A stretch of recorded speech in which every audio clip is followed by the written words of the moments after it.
Okay, students, let's start with the last numerical on Coulomb's law from my side, not from your side. You have to practice lot more numerical than me.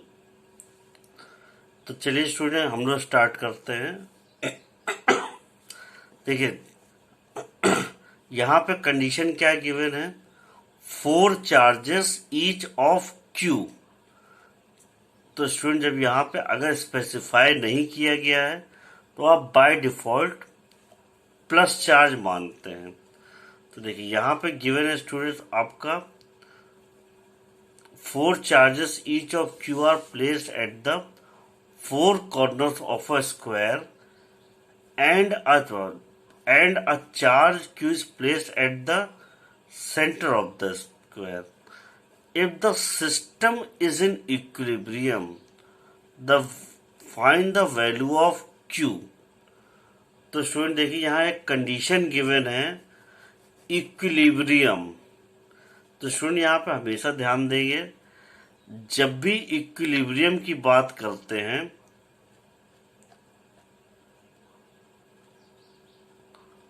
तो आपको student ध्यान देना है कि हमारे जो centre पे charge होगा उसकी वैल्यू हमेशा अपोजिट होनी चाहिए। तो स्टूडेंट्स हमेशा याद रखेंगे, अगर इस तरीके का कोई रेगुलर ज्योमेट्रिकल फिगर है और बोला जाता है वो सिस्टम इक्विलिब्रियम में है, तो आप हमेशा ध्यान रखेंगे कि सेंटर में जो चार्ज है उसकी वैल्यू वर्टिसेस के चार्जेस के अपोजिट होनी चाहिए जनरली। और कोई स्पेशल कंडीशन हो तो वो आप कैलकुलेट कर लेंगे। तो देखिए, तो यहाँ पे आपसे क्वेश्चन में बिट चेंज कर लेंगे students. 4 charges each equal to minus q are placed at 4 corners of a square and a charge q is placed at the center of the square. अब यहाँ पे कंडीशन अपोजिट है student, plus Q charge तो आपका centre में है square के, और माइनस कैपिटल क्यू चार्ज जो है वो आपके स्क्वायर के वर्टिसेस में, और स्क्वायर के एक साइड आपका की लेंथ आपको ए गिवन है। अब आपको एक कंडीशन भी गिवन है कि सिस्टम आपका जो है वो इक्विलिब्रियम कंडीशन में है। मतलब आपसे कहा गया है if the system is in equilibrium, तो आपको value of Q find out करना है। अब स्टूडेंट देखिए, ये तो आपका क्या है, आपके बाय चांस हेल्प के लिए हमने आपको प्रूव करके दिखा दिया है कि जो AC की लेंथ होगी वो √2a होगी, और OC की लेंथ क्या होगी। अगर आपकी AC की लेंथ √2 है तो ये भी डायगोनल आपके स्क्वायर में इक्वल होते हैं, तो DB की वैल्यू भी आपकी आप कह सकते हैं इक्वल होगी।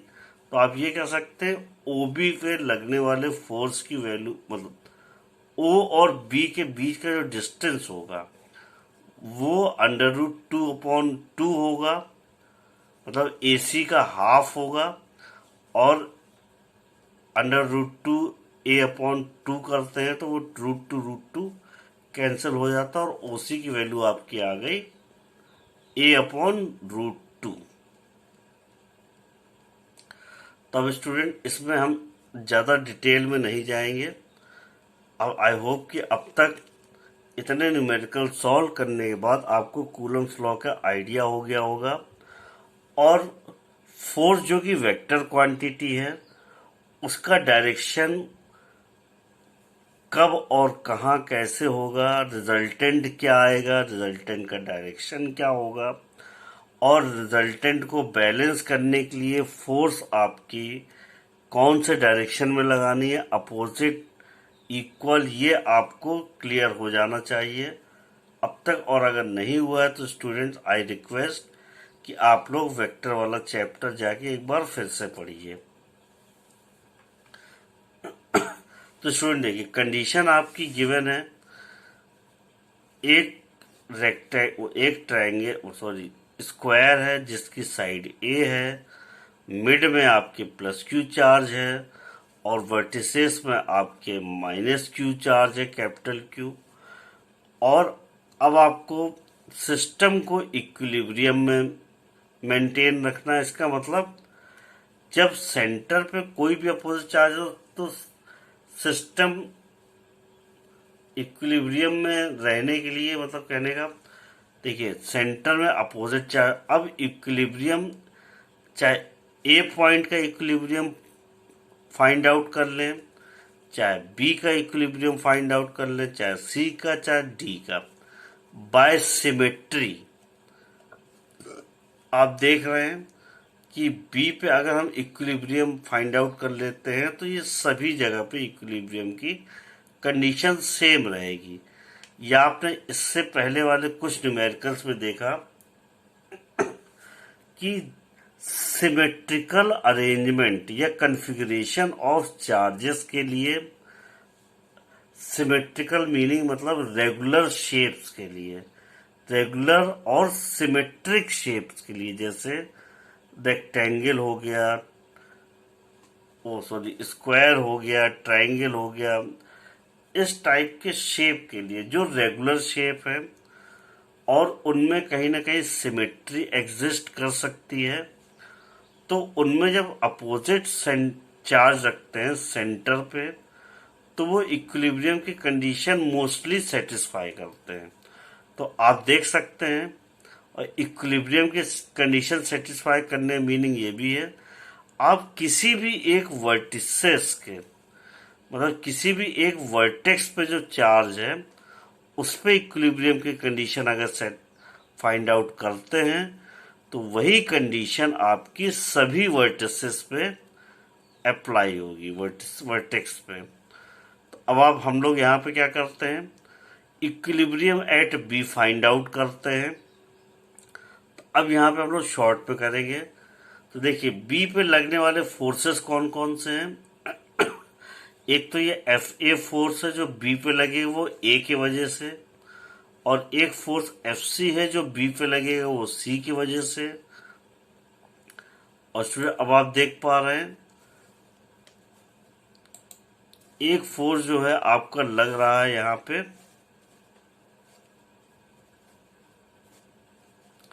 देखिए अब यहाँ पे एक फोर्स लग रहा है आपका डी पे जो चार्ज है उसके वजह से, और आपका ये एक फोर्स एफ ए सी है जो आपका लग रहा है, मीनिंग ये जो एफ ए सी फोर्स है स्टूडेंट्स, ये हमने जो माना है इन दोनों का, एफ सी और एफ ए का रिजल्टेंट फोर्स है। तो स्टूडेंट आप फिर से देखेंगे, बी पॉइंट पे जो फोर्सेस लग रहे हैं वो कौन कौन से हैं।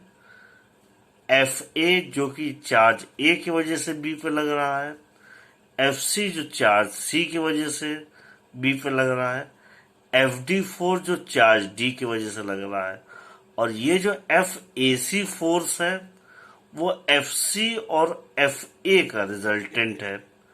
तो इसका मतलब, और ये एफ ओ फोर्स है जो ओ पॉइंट पे चार्ज है वो इक्वल एंड अपोजिट होना चाहिए किसके, मतलब एफ ओ जो फोर्स है वो किसके अपोजिट होना चाहिए, F D plus resultant of F C और एफ ए। और आपको पता है ए और सी पे चार्ज इक्वल है, तो इसका मतलब ये जो एफ ए सी है ये दोनों के मिड में कहीं ना कहीं लगेगी। और आपको पता है एफ डी ये मिड पॉइंट से पास हो रही है, और आपको ये भी पता है कि जो एफ ए सी है वो भी एफ डी के अलॉन्ग होगी। तो इसका मतलब क्या है, और एफ ओ जो फोर्स है वो भी इसी लाइन के ज्वाइन करे अपोजिट है। तो आप देख पा रहे हैं सिस्टम हमारा इक्विलिब्रियम में हमें गिवन है। इसका मतलब क्या है, ये जो resultant force F A C plus F D वो आपके एफ ओ के अपोजिट होनी चाहिए और मैग्नीट्यूड में इक्वल होनी चाहिए। और आप देख रहे हैं ये सारी फोर्सेस, ये जो फोर्सेस हैं एफ ओ, एफ ए सी और एफ डी सेम लाइन में है। तो इक्विलिब्रियम कंडीशन के लिए एफ ओ जो फोर्स है वो इक्वल होनी चाहिए F A C plus F D, या अदर वर्ड्स में क्या, एफ ओ जो फोर्स है वो resultant of F C, F D और एफ ए के बराबर होनी चाहिए मैग्नीट्यूड और डायरेक्शन में। तो आप देख पा रहे हैं एफ ए और एफ सी का रिजल्टेंट ये है एफ ए सी, और जो एफ डी के डायरेक्शन में, तो ये दोनों डायरेक्टली ऐड हो जाएंगे इनके मैग्नीट्यूड, और ये एफ ओ इनके अपोजिट होगी। तो आप देख पा रहे हैं फोर्स एट बी क्या है, F A plus F A square plus F C square. क्यों? क्योंकि ये 90 डिग्री पे है एफ सी और एफ ए, तो एफ ए सी की वैल्यू आपकी हो जाएगी under root of F A square plus F C square, और एफ डी की वैल्यू जो आप कैलकुलेट करेंगे प्लस एफ डी। स्टूडेंट यहाँ पे आप ध्यान देंगे एफ डी का मैग्नीट्यूड अलग है, और ये वाला जो टर्म है ये अंडर रूट में जो है वो एफ ए सी है, और एफ ए सी की वैल्यू है आपकी एफ ए और एफ सी का रिजल्टेंट। तो आप देख रहे हैं एफ ए सी है एफ ए और एफ सी का रिजल्टेंट प्लस एफ डी, और एफ ए सी का रिजल्टेंट है आपका under root of F A square plus F C square. अब और बनेगा प्लस एफ डी।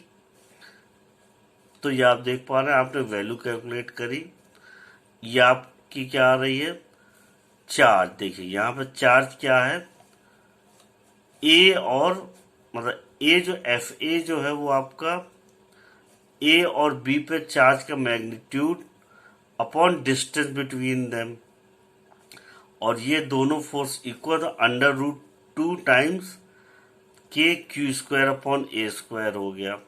या आप कह सकते हैं ये ए वैल्यू है, ये ए वैल्यू है, और दोनों की वैल्यू सेम है, तो आपका ये अंडर रूट 2 टाइम्स कोई एक फोर्स हो जाएगा। मतलब एफ ए और एफ सी सेम है, तो इनका जो रिजल्टेंट होगा वो ये है, और F A F C same है, तो ये 2 टाइम्स एफ ए स्क्वायर हो जाएगा।